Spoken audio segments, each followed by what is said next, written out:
Jesus must be above all else. And he outlines 3 spheres in which this applies: our relationships, our passions and priorities, and our possessions. He says first, in regard to our relationships, he says in verse 26, if anyone comes to me and does not hate his own father and mother and wife and his children and brothers and sisters, yes, even his own life, he cannot be my disciple. Now, arguably, this is probably the most abrupt statement of Jesus in the entire Gospels.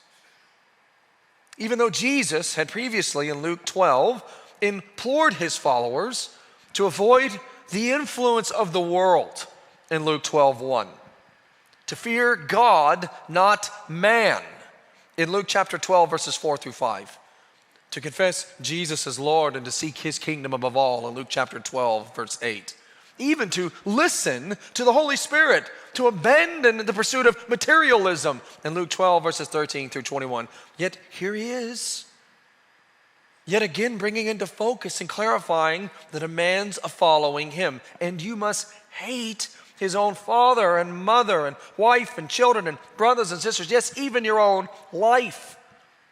And if so, you cannot be my disciple. I mean, isn't this a little extreme? I mean, do I really have to hate Nana to follow Jesus? Jesus is using here a Hebrew expression. He's using a form of ancient Near Eastern culture's hyperbole as a matter of priority.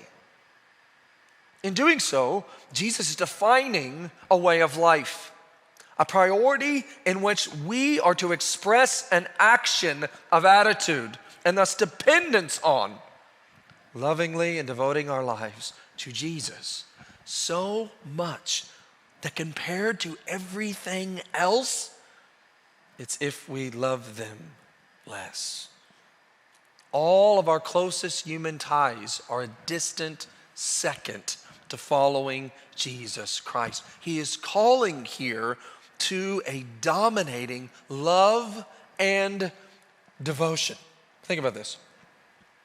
You can tell what you love by what you hate.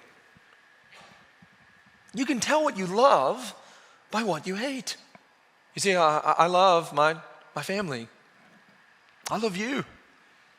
And anything that keeps me in a long period of time from my family and from you, I'm not a fan of. I'm just not. I just don't want to be distracted by. I just don't want to give my life toward. It's just not the best use of what God has blessed me. Why? Because I love my family. I love you. Secondly, I hate death. I hate it. See what it does to people. And even though as a way of life, as a wage of sin, that is why we are so adamantly here and passionate about life. That is why, to the best of our abilities, we try to lift up Jesus Christ, to implore and encourage you to devote your life to following Christ. Why? Because he gives life and life abundantly. That's why. Thirdly, I hate most vegetables. I do. Because I love meat. And I only have so many calories throughout the day, and so it's an easy choice because I love meat. What about you? Who do you see yourself as? Jesus, as Lord, is speaking here of a preference, a fervent devotion of life. Jesus above all else, even in our relationships. The devotion and adoration for Jesus must take precedence over self-preservation, over dependence and satisfaction of anyone else. Jesus requires more of us than we ever thought, but gives us more than what we could ever imagine.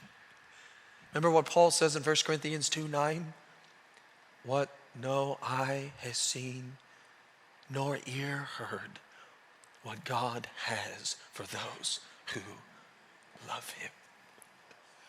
Love for him must be so sincere then, so unique, so great, that anything else pales in comparison.